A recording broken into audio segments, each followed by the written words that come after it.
Okay, everyone, this is my video lecture for the readings for the third paper, which is your argument paper.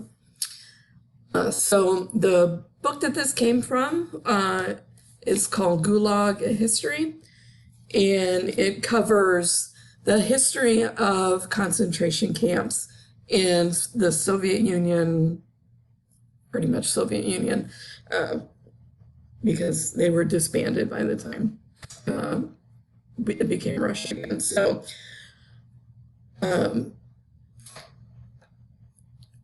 this is sort of one of the earlier pictures from a Soviet camp. So you can see that we've got some guards that are holding rifles, and you can see in the background probably where they slept and so on. Okay, so I didn't give you the introduction, but I want to talk about a little bit of the introduction because it may help you decide what to do for your argument paper. So the idea of the concentration camp did not come about in Russia or the Soviet Union. It actually existed previous to that. There were concentration camps in South America before the Soviet Union started using them. And then obviously there have been many forms of concentration camps after the Soviet Union started using them. Nazi Germany and other autocratic nations, and even in the United States with the internment of Japanese Americans in World War II and more recent events as well. So you are not bound to writing about Russia, but the reason why I have given you readings about Russia / the Soviet Union and their development of the concentration camp is that they really solidified what a concentration camp was. And they developed what we would consider today to be a modern version of the concentration camp. They, in effect, organized it and it was very thought out and regimented, whereas previous countries that had used camps, it wasn't as thought out. It was sort of random, and there was no real purpose behind it other than just a prison. Whereas in the Soviet Union, there was purpose, and that purpose changed over time, but there was a purpose that went beyond simply keeping people together in a camp. So this quote comes from the introduction, and it says, "In Germany, you could die of cruelty. In Russia, you could die of despair. In Auschwitz, you could die in a gas chamber. In Kolyma, you could freeze to death in the snow. You could die in a German forest or a Siberian wasteland. You could die in a mining accident, or you could die in a cattle train. But in the end, the story of your life was your own." So that brings me to the book itself. The book actually goes further than just documented information about the concentration camps. There is also a lot of information in this book from published and unpublished memoirs and interviews with people who survived the Gulag or the concentration camps. So there's a lot of firsthand information in the book that gives you a view of the camps as they not only functioned from day to day, but also what it was like to experience being in the camps. This is not really something that's possible in the German concentration camps of World War II because a lot of people were killed, particularly close to the end of the war when the Nazis were becoming afraid of invasion by the Allies. Okay, So when I say gulag or concentration camp or internment camp or prison camp, those all mean the same things. The purpose of a concentration camp, or in this case a gulag, is to separate certain groups of people away from society without an official prison sentence. So you can hold them there indefinitely. So again, like I said, this is a perfection of an idea that's been around since the 1800s. If you are interested in writing about World War II era Germany, you need to know that there are two different camps in Nazi Germany. There are concentration camps, like the ones I'm going to talk about, but there were also death camps where there was no intention to imprison people, only to kill people who were sent there. So those are two very different ideas and two very different concepts. So if you do write about Nazi Germany, please be aware that you need to know what type of camp that you are looking at. Okay, so to understand where the Gulag came from, we need to know a little bit of history about Russia itself.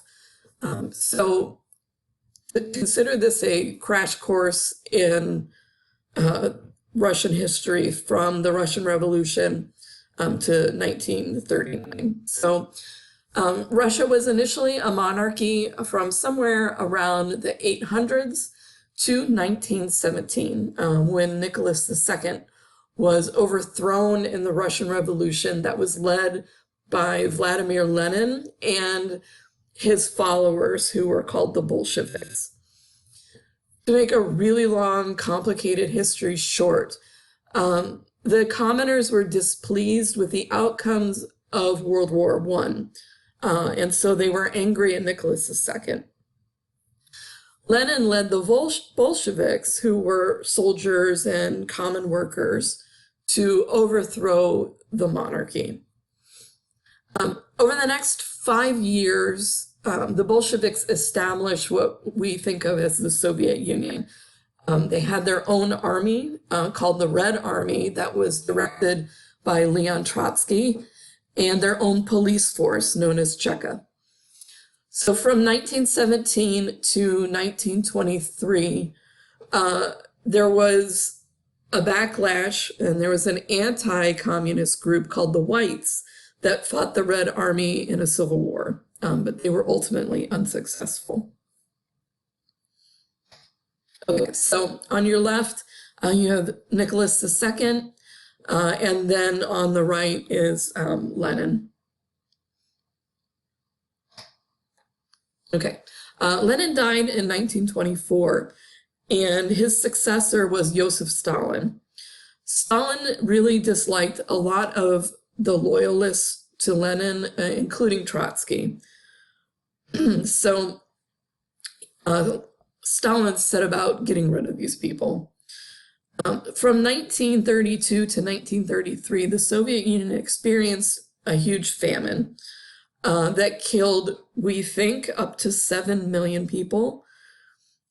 This made the public uneasy, angry, and they sort of blamed the government for the failure of agriculture, but Stalin in turn blamed the peasants and the farmers for the famine. And then after that, from 1933 to 1940, was what's called the Great Terror, which I'll talk about at the end, where Stalin, in what appears to be a state of severe paranoia, started pursuing people he felt were political enemies. So political enemies were people within the party, like Trotsky, who he had assassinated, but they were also common people who Stalin or his followers felt were anti-Stalinist, or they were against the people, they were against the government. And during this Great Terror, about 1.6 million or more people were arrested for their viewpoints, with about 700,000 of those people being killed.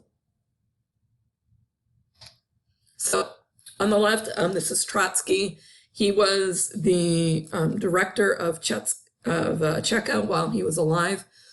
And on the right is Joseph Stalin, who succeeded Lenin. Okay, so the book begins with the rule under Lenin and the Bolsheviks. So Lenin started considering the idea of prison camps very early, basically right after the Russian Revolution, in order to deal with the wealthy who were the ideological enemy of the Bolsheviks. Lenin was also concerned with people he called class enemies, where they may not be wealthy people, but they were people who disagreed and resisted the revolution. So, for example, people who made up the White Army. People that were common criminals might have been in agreement with Lenin's views, so he didn't actually care too much about punishing thieves and common criminals. His concern was ideological, whether it had to do with class and wealth, or it had to do with whether or not you disagreed with his viewpoint. In June of 1918, Trotsky came up with a solution and what he called the Konzlager, which is the word for concentration camp. And the Konzlager were critical to what came next, which was Lenin's Red Terror. So the bourgeois and the people who weren't members of the Communist Party were rounded up and sent to sort of outdoor labor camps. The purpose of the camps was real vague. Lenin wanted them to finance themselves, so he had people cut down trees for lumber and things like that. But other than that, there was really no purpose that was behind it. These early camps were really unsanitary. There was a lot of disease, typhus, things like that, and they were humiliating, particularly to the wealthy. So by the time the civil war between the Red and White armies ended, Lenin had developed two tracks when it came to prison systems. The first track was a regular prison system for regular criminals, and it was basically run by their equivalent of the Justice Department. The second track was a special prison system. These were prisons for political enemies and elite people. These elites demanded rights and privileges, and they were rebellious, and they conducted hunger strikes and so on. So these people were kept separate from regular criminals, and this was run by Cheka, which was the Bolsheviks' special police force. In 1923, a year before Lenin died, things started to change for the, quote, special prisoners when the first gulag camp was built at Solovetsky, which is an island chain in the White Sea, very far north. Originally, this was touted as a work camp, and maybe there was going to be some re-education of the prisoners up there. However, the people who were kept prisoner at Solovetsky were socialists who were treated very well, and then former White Army officers and others who got opposite treatment and were treated with neglect and cruelty. So there was a very confusing and unequal system set up at Solovetsky. Here's a picture of where the Solovetsky Islands are. So if you look at this up here at the top, very, very far northeast part of the Soviet Union, right by Finland. And then here's the White Sea, and you can see the islands out here in the middle.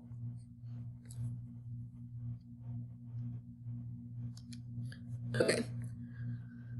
So the criminals at Solovetsky, the ones that were not receiving the nice treatment, were tortured, they had primitive conditions, they had to sleep outdoors, their hygiene was bad, there was a lot of disease moving amongst the camps, and sometimes just randomly the guards would execute people en masse. It's estimated that somewhere between 25 and 50% of the prisoners at Solovetsky died just from disease. We don't know very much about the daily conditions or the likelihood of death, but it's estimated that thousands of people died at Solovetsky in its first few years of operation. In a weird contrast, prisoners at Solovetsky also did what would be recreational or positive things. They had they put on little plays and operas. They had their own magazine they put together, a newspaper. They bred foxes for fur. So again, there's this weird contrast of very, very negative and somewhat positive. And the prisoners with money, the elites, sometimes bribed the guards for better treatment. Okay. So in 1924, Lenin dies and Joseph Stalin succeeds him. By 1926, the new goal became for Solovetsky to become self-supporting.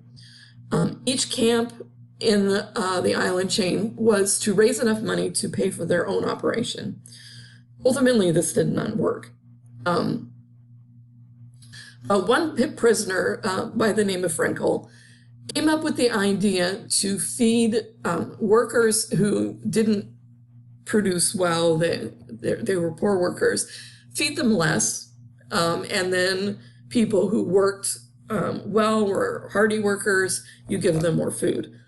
This caused a spike in the amount of deaths at the camps. However, it got Frenkel noticed, and he personally benefited because he was released from the camp early. So as a free man, Frenkel continued to work on the operations of Slon, which is Solovetsky. He divided prisoners into three groups: those who were capable of heavy labor, those who were only capable of light labor, and invalids. And then each received a food ration based on their ability to work. So if you were an invalid, you got very little food. If you were capable of heavy labor, you got a lot of food. Most of the work at Solovetsky was very difficult, partly because of the weather conditions, but also it was manual labor. If you couldn't swing an axe all day or dig a hole or whatever they needed you to do, then you were not capable of heavy labor. So the weak people wound up dying off of illness or frostbite. And Slon, or Solovetsky, now was treating their prisoners, instead of treating them as people who had violated some law, they were now treating them as laborers, but laborers who had no ability to get freedom. So now that Lenin and the other Bolsheviks were gone and Stalin was in power, the former special prisoners, remember the elites who got good treatment, essentially, they found themselves in a totally different position. And now they were treated as inferior even to people who had broken the law. Stalin felt that the Bolsheviks had been too soft on their former political enemies, and this was his way of changing that. In 1929, Solovetsky was visited by a small group of what were called tourists. It was a handful of people, including a novelist by the name of Maxim Gorky, who was a Soviet supporter. Although there are rumors that Gorky was upset by what he saw and that he spoke to a young prisoner and that young prisoner was killed for what he said, Gorky wrote glowing reports about the camp and its conditions. And Gorky's writings shaped public opinion toward the camps. It rationalized the violence that occurred there, and it also rationalized the poor conditions as good ways to manage prisoners. This is Gorky. Also in 1929, Stalin began what he called his 5-year plan. This plan was to increase the country's industrial output by 20% by 1934, although really Stalin wanted it done by 1933. So he wanted more exports, he wanted more industry, he wanted the country really to ramp up what it was able to produce and sell to other countries. This had a dramatic effect on the people in the form of they had a work week now where they had no breaks, so there was no weekend, you just worked. Food was rationed, and peasants who had family farms had to sacrifice their farms to the government. So the result was the famine that I mentioned that killed up to 7 million people. Also, what happened was a rise in imprisonment, and that was because either people resisted authority or they did things like steal food to overcome the fact that food was being rationed. So, yeah, like I mentioned, those who resisted or didn't cooperate were arrested. From 1930 to 1933, over 2 million peasants were exiled to Siberia and other places where it was just desolate. And another 100,000 were sent to the gulag. And that's gulag is an acronym, and that's what it stands for. These were the concentration camps that were run by the OGPU, which used to be Cheka, but it changed its name. Stalin was a great believer that the use of prison labor would make his 5-year plan successful. He transferred all camps to be under the authority of OGPU away from the regular justice system. So now if you were a regular criminal, you're under the authority of essentially the secret police.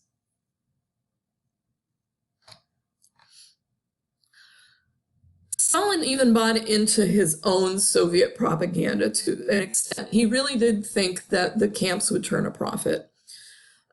He was also obsessed with the idea of the camps, and he would take a personal interest in who had been sentenced and what their fate ultimately was. So he would look at the records of individuals who had been sentenced and follow their tenure, for lack of a better word, at the camps to see whether they died of illness or were they executed or what have you. So he was obsessed with the concept of the camps.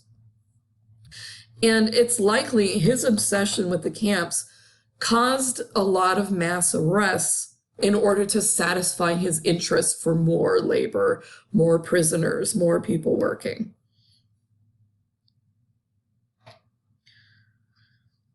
So one of the 5-year plan projects was the White Sea Canal.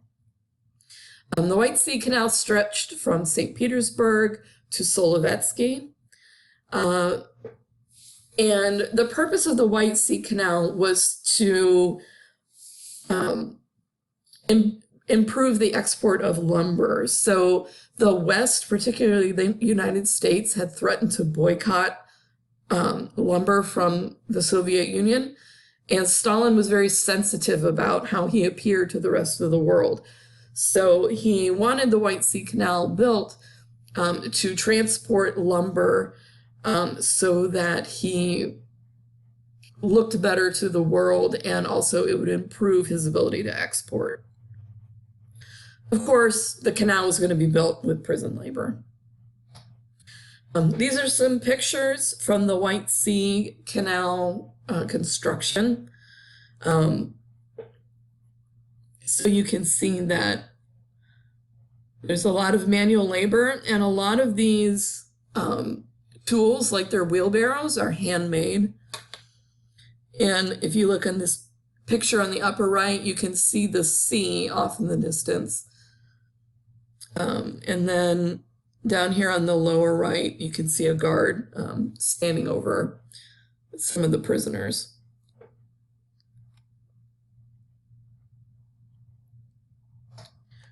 So approximately 170,000 prisoners, criminals and the former special criminals, worked on the White Sea Canal project. Like I mentioned, a lot of the tools were handmade. The prisoners had to make their own tools, as well as make their own campsites when they moved from place to place. So when they would move to a new location and there was nowhere to sleep, they would have to build their own campsite.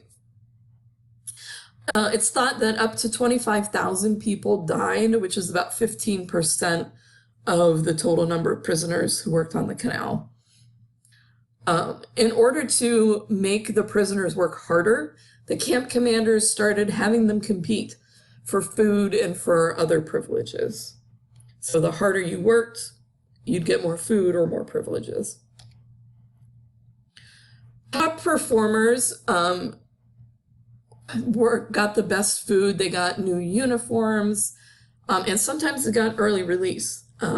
1 day off their sentence for every 3 days of top performance. The canal was finally completed in 1933, and when it was done, 12,000 prisoners were freed. Some of them were even given medals and awards for their performance on the canal. However, there was a lot of propaganda surrounding the White Sea Canal.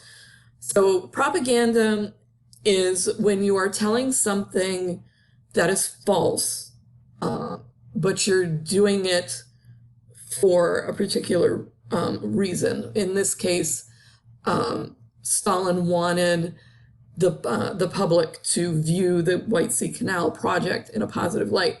So he was presenting false information, but doing it intentionally. So they not only used propaganda within their own country, but they also did it to the rest of the world as well.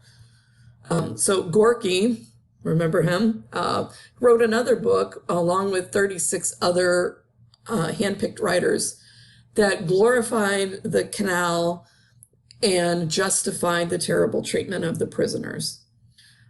The book also covered a lot of propaganda in the sense that it talked about how working on the canal was rehabilitating prisoners and allowing them to become new reborn people.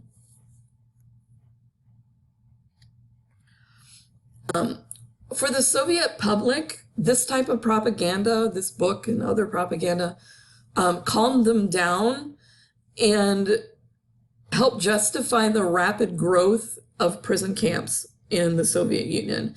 It gave them a happy outcome that they wanted. However, there was also propaganda at work within the camps themselves. Broadsheets, which are just like posters, and other publications were spread amongst the prisoners, praising the work of being an overachiever. And of course, they were doing this in hopes to raise the number of prisoners who would work harder. There was a prison newspaper called Perekovka that was written by inmates, but was also propaganda. So camps would receive this newspaper that was written by inmates, and it had the same type of propaganda that they were seeing in the camps, in other ways. So all in all, the canal was built, but in the end, trains wound up being more useful than this cruelly constructed canal ever could have been. So in the end, it was not just cruel and unjust, but it was also a waste. Okay.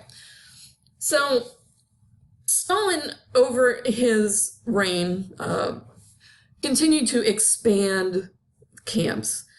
And although I've only given you up to about 1940 in the book, he continued to increase the number of gulag camps up into the 50s until he died. So by 1930, there were about 300,000 inmates in the gulag system. During the construction of the White Sea Canal, more and more camps were built. In one of those camps, the terrible winters wound up killing 2/3 of the inmates, and those who lived because of cannibalism. At another northern site, it was a railway construction site, tens of thousands of people died before construction was complete. In 1931, the Yukatinskaya, I'm just saying that wrong, I'm sure, expedition tried to establish camps in unsettled areas. The expedition wound up creating 24 camps, and Stalin really wanted these camps because he wanted to harvest natural resources that were in this area. And so this expedition and these new camps had almost 18,000 prisoners by 1933. One of the cruelest camp areas was Kolyma in the northeast region of Siberia. Kolyma was important to the Soviet Union because there was gold there. So Kolyma needed not only prisoners to work to mine the gold, but they also needed volunteers who had engineering skills to help mine the area. So the government tried to pretend like it wasn't a gulag and give it a positive image to recruit people with those skills. Ultimately, about 3,000 people volunteered, with another 16,000 who were prisoners. But within the first year, thousands of people died. So here's a map of the Soviet Union. You can see Kolyma is up in the northeast. It's a region, it's not a camp. It was a region that contained camps. And it's really not close to any city or any towns or anything like that. It's pretty isolated. And then over here is where Solovetsky is. So Solovetsky is basically as far away from Kolyma as you can get. Okay. So once Stalin's taking an interest in getting these natural resources and expanding into Kolyma and so on, from 1937 to 1938 were the years that are called the Great Terror. Despite the name, it's not the year with the most number of deaths. It's not the year with the most number of camps built. And it's not even the first years of oppression. Those years started with Lenin. But for the gulag, these years were the first where prisoners were either worked to death or murdered outright, which had an effect on both the prisoners and the guards. So from 1934 to 1937, Stalin and the Communist Party behind him had increased the number of arrests and execution of party enemies and anyone that they deemed enemies of the people. And this became a very terrorizing time for the public because anyone could make up a story about you and turn you in to the authorities, and you'd be arrested as an enemy of the people. There's legends of children turning in their parents because they thought they heard something that was against Stalin or against the party, and their parents wound up being arrested. So during this 3-year period, people start filling up the camps because they're being arrested for basically thought crime, if you've read 1984. So in 1937, orders start to come down from what's now NKVD, which originally was Cheka, which will eventually become the KGB, to either execute people who are arrested or give them a long sentence in a gulag. So, like I said, the people were terrified. Hundreds of thousands of citizens were arrested and accused of wild conspiracies against the government. This filtered even into the camps, where the camp commanders were accused and arrested of similar conspiracies. Stalin himself really was the one who had control over who was arrested and who wasn't. The elites that had been at Kolyma, remember the wealthy people who were treated a little better, they were eliminated, and they weren't the only ones. During the Great Terror, attempts to glorify camps with propaganda stopped, and the topic of camps disappeared from public discourse. And now camp prisoners became less than the average person. They weren't even really considered people. And conditions at the camps became worse. Food became even more limited than it already was, and the death rates continued to climb. Murder began taking place at some of these camps. Thousands of people were shot who never had a trial, or they had a minimal one that lasted only a few minutes. But by November of 1938, the Great Terror started to come to an end. Although Stalin stopped terrorizing the public and the prisoners, his language and the idea that saying something against him, saying something against the party, remained commonplace amongst the public until he died. So after the Great Terror, camps remained cruel. People were mining uranium with no protection, for example. Starvation rates were still high. Early release didn't exist anymore. And by the beginning of 1938, there were 1.8 million people in prison camps, with another million just exiled to Siberia and other places where no one could live. More camps continued to be built so that eventually every major city had its own camp. After 1940, not a whole lot changed until Stalin died. Okay, so that's really the summary of the chapters that I gave you. What I also gave you, in addition to the chapters, was a glossary of words to help you when you're reading, and also a bibliography to get you started on your research. Okay, so let's take a look at the rubric.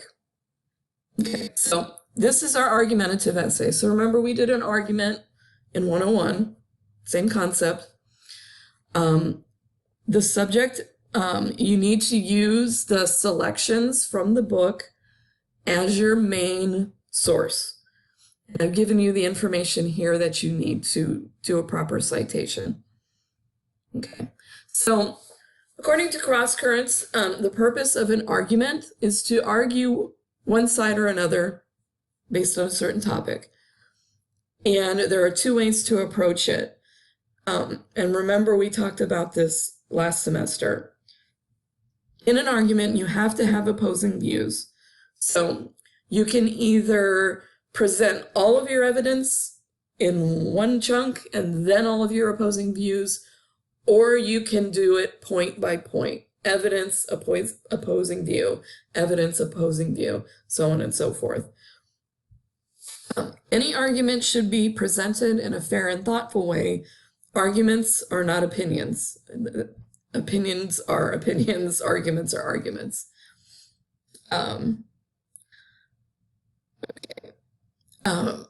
I've given you some ideas, but they're only ideas. You don't have to use my ideas for what you can talk about. You can talk about historic gulags, concentration camps, internment camps, what have you, or you can talk about modern ones. And some things that might interest you regarding them, political purposes and uses, the use of concentration camps in countries over time, the impact of gulags on literature or other arts, psychological effects of imprisonment, how concentration camps are used to isolate certain societal outgroups. So, for example, Lenin isolated the elites, the bourgeois. He isolated them. In Nazi Germany, Jews, people of mixed blood, gypsies, they were all isolated. Imprisonment of groups and doing it outside the law. So since Cheka was in charge of a lot of these concentration camps, they were a special police force. So there was no real way to achieve freedom because they weren't the country's justice department. So you're imprisoning people outside the law. Here's some chapters. Make sure you read Cross Currents chapter on arguments. These are the ones that you've read already, but I listed them just in case you want to review. Same with these. And this is the same outline to follow for putting together a rough draft for paper 3. It's the same as paper 1 and paper 2. And these are the formatting requirements. And this is the schedule. Now, the schedule is different because we're online only. So follow the schedule on Moodle. Make sure you're doing Moodle because we're not able to do peer revision. So that's changed. So make sure that you're keeping up with Moodle on that. Speaking of Moodle, so I'm making this video for all of my sections. So if this doesn't look exactly like your Moodle page, don't worry about it. Everybody's a little bit different. But that's not the point. What I wanted to show you is I've given you a possible secondary source. This is a 1-hour film that was recorded by British and American forces at the end of World War II when the Allies came in and they came in and saw the concentration camps. So you may use this as a secondary source, but I'm warning you, it is extremely graphic. I've given you some content warnings up there, but I will just say I watched 10 minutes of it and I had to pause it and take a break and then go back to it to give you an idea of what it's like. But I think watching a film of what camp prisoners went through, including their deaths, including their starvation, including their sickness, is much more powerful than reading it. And I also think that this is a part of history that should not be forgotten. So if you want to use this as a secondary source, you may.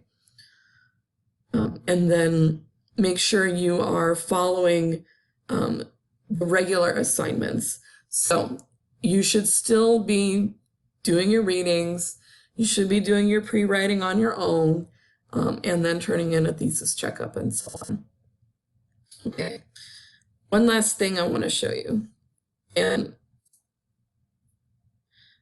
at the very bottom of the tab about switching to online only, the red tab, I've put scans from Cross Currents and scans from the Little Brown Handbook.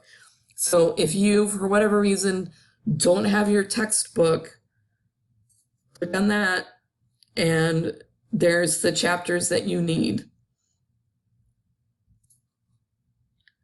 And same thing with Little Brown Handbook. I've got all the chapters that you might need. And also I included the MLA chapter. So if you need to look up MLA citation, I've included that too. Okay, so if you have any questions, email me. If they are general questions that might benefit your classmates, you can always post them on the general questions forum. So that will go to everybody, because everybody is subscribed to it.